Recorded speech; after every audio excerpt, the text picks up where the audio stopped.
ಅಂತೂ ಒಟ್ಟಿನೊಳಗೆ ನೆಹರು ಪ್ರಧಾನಿಯಾದರು. ಪ್ರಧಾನಿಯಾದವ್ರು ಏನು ಮಾಡಿದರು, ಬ್ರಿಟಿಷರು ಏನು ಮಾಡಿದ್ರು ಅದೇ ತಂತ್ರ ಉಪಯೋಗಿಸಿದ್ರು ಈ ದೇಶದ ಮೇಲೆ. ಮುಸಲ್ಮಾನರನ್ನು ಯಾವಾಗ ಪಾಕಿಸ್ತಾನ ಮುಸಲ್ಮಾನರಿಗೆ ಅಂತ ಆಯ್ತಲ್ಲ, ಆಯಿತು, ಅವರಾಯಿತು. ಆದರೆ ಇಲ್ಲಿ ಉಳಿದವರು ಯಾರು ಪಾಕಿಸ್ತಾನ ಬೇಕು ಅಂತ ಬಹಳ ಜೋರಾಗಿ ಎಲ್ಲ ವಾದ ಎಲ್ಲ ಮಾಡ್ತಾ ಇದ್ರಲ್ಲ, ಅವ್ರು ಯಾರೂ ಆಮೇಲೆ ಪಾಕಿಸ್ತಾನಕ್ಕೆ ಹೋಗಲಿಲ್ಲ. ಯಾಕೆ ಅಂತಂದರೆ ಅವರು ಪಾಕಿಸ್ತಾನದಲ್ಲಿ ಇದ್ದವರು ಇವ್ರನ್ನ ಬಿಡಲಿಲ್ಲ. ನಾವು ಲೋಕಲ್ಲಾಗಿದ್ದೀವಿ, ಇವರೆಲ್ಲ ಬಂದು ತುಂಬ್ಕೊಂಡ್ಬಿಟ್ರೆ ನಮಗೆ ಅನುಕೂಲ ಹೋಗ್ಬಿಡುತ್ತೆ ಅಂತಂದ ಕೆಲಸ ಅವ್ರು ಇವ್ರನ್ನ ಬಿಡಲಿಲ್ಲ ಅದಕ್ಕೆಲ್ಲನೂ. ಸೊ ಇಲ್ಲೇ ಉಳ್ಕೊಂಡ್ರು ಇಲ್ಲಿ ಇವರು. ಆಮೇಲೆ ಗಾಂಧಿ ಯಾವಾಗಲೂ ಎಲ್ಲರೂ ನಾವು ಒಂದು ಸತ್ತು ಈಶ್ವರ ಅಲ್ಲ ತೇರೆ ನಮ್ಮ ಗಾಂಧಿ ಐಡಿಯಾಲಜಿ ಇದೆಯಲ್ಲ, ಅವರೂ ಹೋಗಬೇಡಿ ಅಂತ ಹೇಳಿದ್ರು. ಸರಿ, ಇಲ್ಲಿ ಉಳ್ಕೊಂಡ್ರು ಯಾರು, ಇಲ್ಲಿ ಮುಸಲ್ಮಾನರು ಉಳ್ಕೊಂಡ್ರಲ್ಲ. ಉಳ್ಕೊಂಡವರಲ್ಲಿ ನಾವು ಈ ದೇಶದಲ್ಲಿ ಉಳ್ಕೊಂಡಿದ್ದೀವಿ, ನಾವು ಈ ದೇಶಕ್ಕೆ ನಾವು ಲಾಯಲ್ ಆಗಿರಬೇಕು ಅಂತ ಅನ್ನೋದನ್ನು ಇವರಲ್ಲಿ ಎನ್ಕರೇಜ್ ಮಾಡಲಿಲ್ಲ. ಬ್ರಿಟಿಷರ ತಂತ್ರನೇ ನೆಹರು ಮಾಡಿದ್ರು. ಏನಂತಂದರೆ ನೋಡಿ, ಹಿಂದೂ ಮೆಜಾರಿಟಿ ಇದೆ, ಬ್ರೂಟ್ ಮೆಜಾರಿಟಿ ಅನ್ನೋರು ಅವರದ್ದು, ಬ್ರೂಟ್ ಮೆಜಾರಿಟಿ ಇದೆ ಹಿಂದೂಗಳದ್ದು. ಅವರೆಲ್ಲ ನಿಮ್ಮನ್ನು ತುಳಿದು ಬಿಡ್ತಾರೆ. ನಿಮ್ಮನ್ನು ಕಾಪಾಡಬೇಕಾದ್ರೆ ನಮ್ಮ ಪಕ್ಷ ಕಾಂಗ್ರೆಸ್ ಪಕ್ಷ, ಆ ಕಾಂಗ್ರೆಸ್ ಪಕ್ಷದ ಅಧಿಪತಿ ನಾನು ನಿಮ್ಮನ್ನು ಕಾಪಾಡ್ತೀನಿ ಅಂತ ಹೇಳಿ ಮುಸಲ್ಮಾನರ ವೋಟನ್ನು ಕಂಪ್ಲೀಟ್ ತಮ್ಮದು ಮಾಡಿಕೊಂಡ್ರು. ಅನಂತರದೊಳಗೆ ಹಿಂದೂಗಳಿಗೆ ಜಾತಿ ಅಂತ ಒಡೆದ್ರು ಅವರಲ್ಲಿ. ಇದರಲ್ಲಿ ಮೇಲಿನ ಜಾತಿ ಕೆಳಗಿನ ಜಾತಿ, ಸಾವಿರಾರು ವರ್ಷದಿಂದ ವೇದದ ಕಾಲದಿಂದಲೂ ನಿಮ್ಮ ಜಾತಿ ಇದರೊಳಗೆಲ್ಲ ನಿಮ್ಮನ್ನೆಲ್ಲ ತುಳಿದು ಬಿಟ್ಟಿದ್ದಾರೆ. ಈ ಥರದಲ್ಲೂ ಅವರು ತುಳಿದು ಅಧಿಕಾರ ಕೈಲಿಟ್ಕೊಂಡ್ರು. ಇದನ್ನೇ ಹಿಸ್ಟ್ರಿ ಮಾಡಿದ್ರು.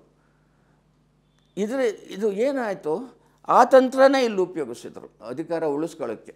ಆವಾಗ ನೆಹರು ಏನೊಂದು ತಂತ್ರವನ್ನು ಮಾಡಿಟ್ರೋ, ಕಾಂಗ್ರೆಸ್ನವರು ಇವತ್ತು ಅದೇ ತಂತ್ರವನ್ನೇ ಮಾಡಿಟ್ಕೊಂಡಿದ್ದಾರೆ. ಮುಸಲ್ಮಾನರನ್ನು ಹೆದರಿಸೋದು, ಅವ್ರ ಓಟು ಸಾಲಿಡ್ಡಾಗಿ ತಮಗೆ ಬರಬೇಕು, ಆಮೇಲೆ ಜಾತಿ ಒಳಗೆ ಒಡೆಯೋದು. ನಾನು ಚಿಕ್ಕ ವಯಸ್ಸಿನೊಳಗೆ ನಾನು ಹುಟ್ಟಿದ 1931 ದೇಶಕ್ಕೆ ಸ್ವತಂತ್ರ ಬಂದಾಗ ನನಗೆ 16 ವರ್ಷ. ಅಷ್ಟೊತ್ತಿಗೆ ನನಗೆ ರಾಜಕೀಯದ ತಿಳುವಳಿಕೆ ಸಾಕಷ್ಟಿತ್ತು. ಆಗಲೇ ನಾನು ತುಂಬ ನ್ಯೂಸ್ ಪೇಪರ್ ಎಲ್ಲ ಓದೋದು ಇವೆಲ್ಲ ಮಾಡ್ತಾಯಿದ್ದೆ.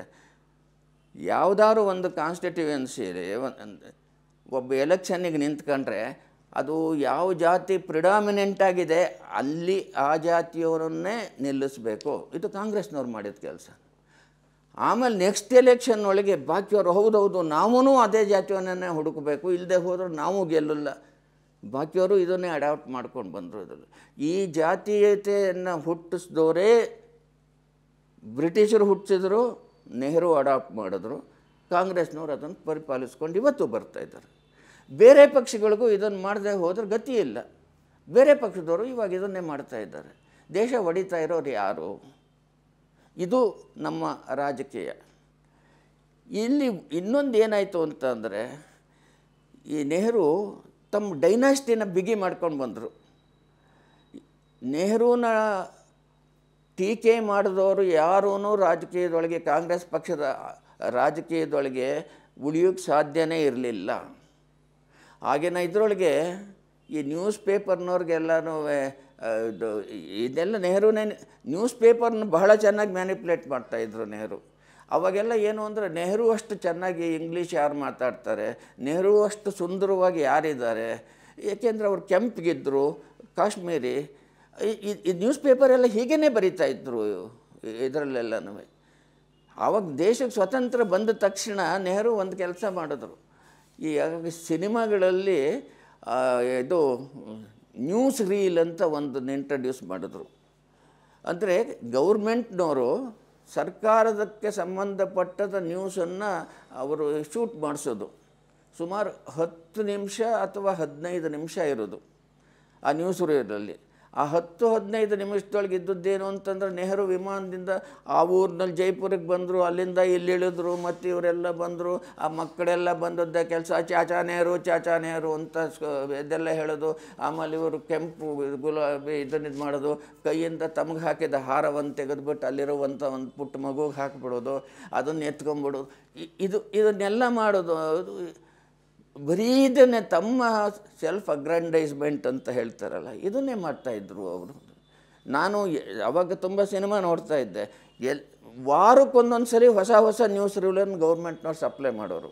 ಪ್ರತಿ ನ್ಯೂಸ್ ಇದರೊಳಗೂ ಸಿನಿಮಾದವರು ಕೂಡ ಪ್ರತಿಯೊಂದು show, morning show, matinee, first show, second show, ಎಲ್ಲತ್ರೊಳಗೂ ಮೊದಲು ನ್ಯೂಸ್ ರೀಲ್ ಹಾಕಲೇಬೇಕು. ಹಾಕದೆ ಹೋದರೆ ಅವನಿಗೆ ಲೈಸೆನ್ಸ್ ಕಿತ್ತಾಕ್ಬಿಡೋರು. ಅದೆಲ್ಲ ಈ ಥರದಲ್ಲಿ ಮಾಡಿಬಿಟ್ರು. ಎಲ್ಲೆಲ್ಲೂ ಅವರದ್ದೇನೆ.